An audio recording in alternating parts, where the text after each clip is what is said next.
Welcome to our channel, Hashmi Clinics. You know, in gardens all over the world, there's this absolutely beautiful plant with these tall, striking spires of purple flowers. You might know it as monkshood or maybe wolfsbane, but lurking behind those pretty petals is one of history's most notorious natural killers. This is the story of Aconite. It's got this nickname, and honestly, it tells you everything you need to know: the queen of poisons. For centuries, this plant has been the weapon of choice for hunters, assassins, and, if you believe the legends, even sorcerers. Even the ancient Roman poet Ovid wrote about it, and he really nailed its terrifying reputation. He wasn't just being dramatic. He was tapping into a myth that connected this deadly flower directly to the underworld itself. So, to really get a handle on Aconite's place in our imagination, we've got to go way back, all the way to its legendary origin story. And this tale begins with, well, probably the greatest hero in all of Greek mythology. And what's so wild about this myth is how eerily it lines up with reality. So you've got Heracles, right? His final epic task is to capture Cerberus, the three-headed guard dog of Hades. As he drags this monster up into the world of light, the beast's venomous drool hits the ground, and from those toxic drops, the very first Aconite plants began to grow. The ancients even noticed that the symptoms of Aconite poisoning, like crazy amounts of salivation, looked a lot like the rabid foaming of that mythical hound. Okay, so what does this legendary killer plant actually look like? Well, that's part of what makes it so dang scary. It hides in plain sight. It might even be in your own backyard right now. It's what you'd call an herbaceous perennial, standing about 2 to 4 feet tall. It has these gorgeous dark green leaves that are all deeply cut, and it's crowned with these really dense clusters of stunning, deep purplish blue flowers. Honestly, it's the kind of beautiful plant you'd totally pick up at a garden center and have no idea what you're bringing home. And this is where you really see the plant's two faces. Up top, you've got the flower. It has this unique helmet-like shape, which is where it gets names like monk's hood. But down below, hiding in the dirt, that's where the real killer is. These tuberous roots that look a whole lot like little turnips.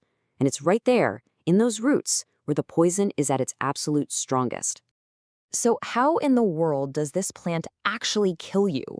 The answer is a microscopic assault on our body's most basic communication network. You could think of it as its electrical wiring. I mean, how can something so pretty be one of nature's deadliest weapons? Well, it all boils down to one single, incredibly powerful chemical. That chemical is an alkaloid called aconitine. It's a powerful neurotoxin and a cardiotoxin. Basically, it's a double whammy. It goes after both your nervous system and your heart. And its specific method of attack is what makes it so unbelievably devastating. It's what's known as a sodium channel opener. Okay, so picture this. Your whole body, your nerves, your muscles, they all talk to each other using these tiny little electrical gates called sodium channels. Normally, they snap open to send a signal, and then, bam, they snap shut almost instantly. Well, aconitine comes along, and it's like a key broken off in the lock. It finds these open gates and just jams them wide open, permanently. This causes a totally uncontrolled flood of sodium, which throws the body's entire electrical system into absolute chaos. The result? Paralysis, and most critically, a heart that can no longer beat correctly. And that electrical chaos, it happens scarily fast. When you're talking about aconitine poisoning, you're in a race against time from the very first moment of exposure. To give you an idea of just how potent this stuff is, the lethal dose of pure aconitine is only about 2 milligrams. I mean, that is a shockingly tiny amount. We're talking about something you could find in just a few grams of the plant's root, an amount you might not even notice if it was mixed into your food.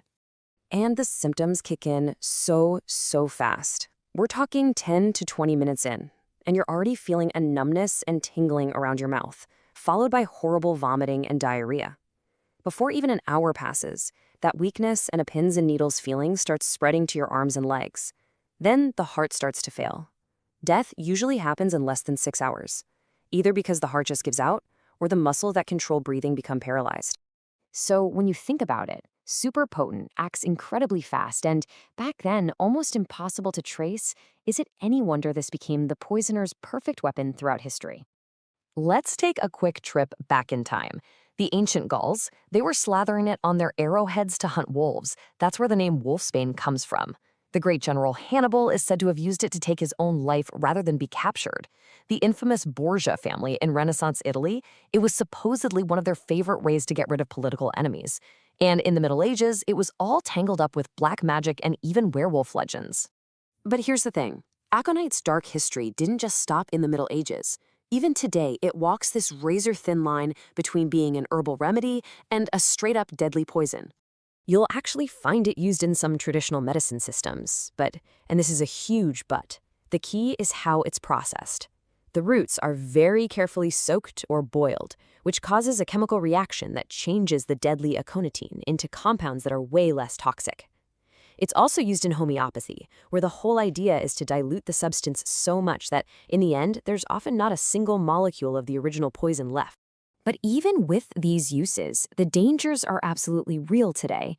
People have died by accidentally eating the roots, thinking they were horseradish or some other root vegetable.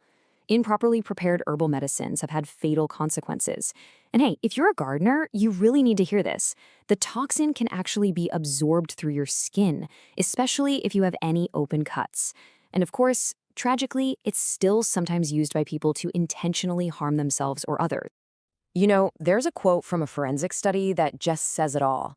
The therapeutic dose and the toxic dose of aconitine is close.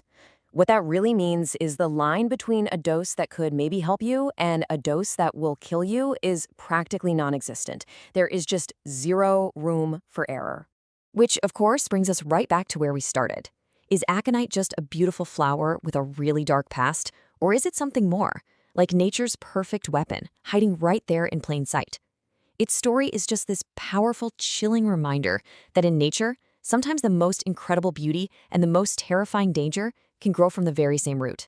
All right, let's dive into one of the most important remedies in our acute toolkit, Aconitum Napellus. This is one of those remedies you absolutely have to know inside and out, because when you need it fast. We're talking about those sudden, violent cases that walk in the door demanding immediate, precise action. So let's get you ready to master it. You know, this quote really just nails the whole idea of aconite. I want you to hold this image in your mind. Think of a massive thunderstorm that appears on a clear day out of nowhere.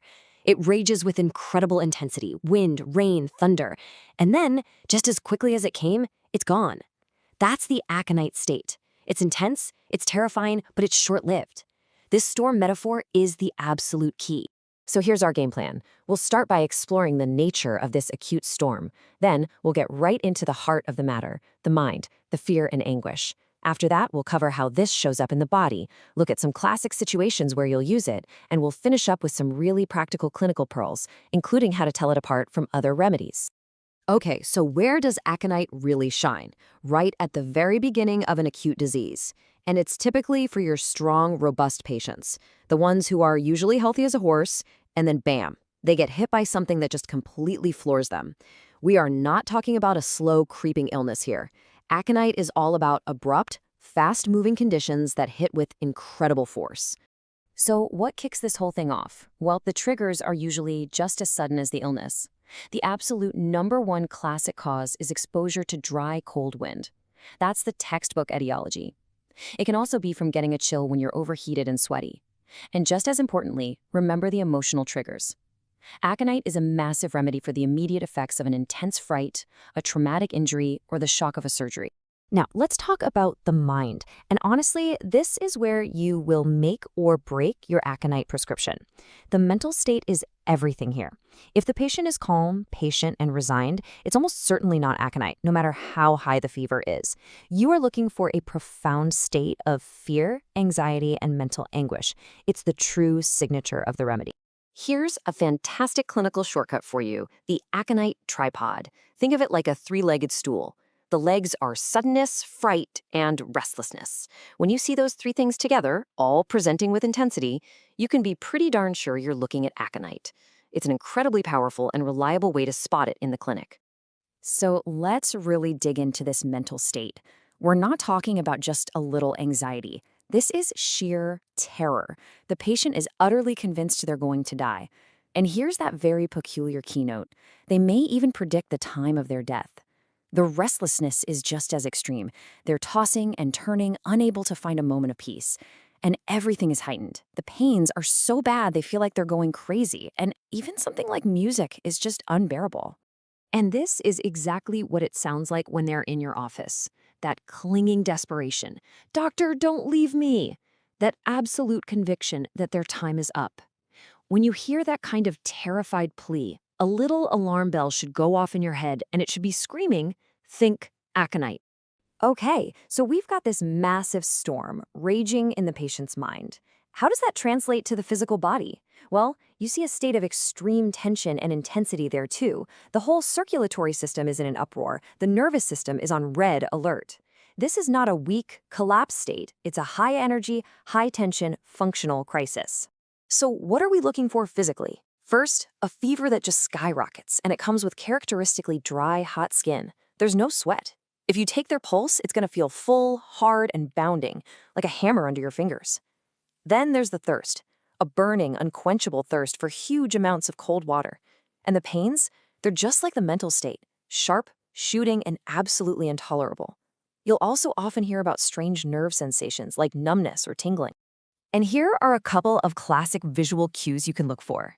With that high fever, it's very common to see one cheek that's flushed and fiery red, while the other one is pale. It's a really striking look. And on the right, you see that intense thirst in action. They just can't get enough cold water. When you see these physicals combined with that mental anguish, you're getting a very strong confirmation. All right, modalities. What makes things better or worse? This is so crucial for locking in your prescription. Aconite symptoms almost always get worse in the evening, with a real peak around midnight. They can't stand a warm, stuffy room. It feels suffocating. And because of that hypersensitivity, things like music, noise, or even being touched make everything worse. So what helps? Getting into the cool, open air. And here's a huge clue. The moment they finally break into a warm sweat, that's your sign that the Aconite storm is past. Okay, we've got the triggers, the mind, and the body. So let's put it all together. In what kinds of clinical situations should Aconite be at the very top of your list? Let's walk through the most common scenarios. So here are 4 classics. First, croup. The kid who is playing out in the cold wind, goes to bed fine, then wakes up at midnight with a terrifying, dry, barking cough and is absolutely inconsolable. Second, the flu that hits like a freight train, soaring fever, brutal body aches, and that signature fear and restlessness. Third, the very first stage of any inflammation. Think laryngitis, bronchitis. It's that initial phase of just pure, dry, painful congestion before any mucus forms. And finally, think of it for acute shock, right after an accident or surgery, when the fright is the most prominent symptom. And this right here, this is a perfect textbook Aconite case. You have the healthy patient, you have the clear cause, that cold wind, you have the classic timing, waking up at midnight, and then you have the tripod right in front of you, the sudden high fever, the dry cough, and that intense, inconsolable terror. It's Aconite in a nutshell. Okay, in our final section, let's talk practical application.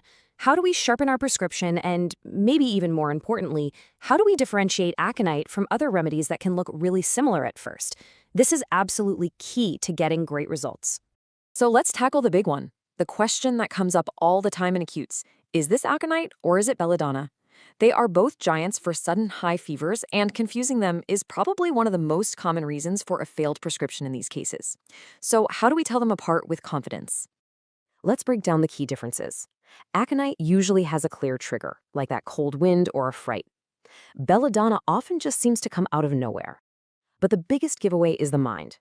Aconite is anxious and fearful. Belladonna is furious and delirious. They aren't just scared, they're seeing monsters, they're hitting, they're wild. And check the skin. Aconite skin is hot and dry. Belladonna's skin is like a furnace. You can feel the heat radiating off of them, and it's often moist.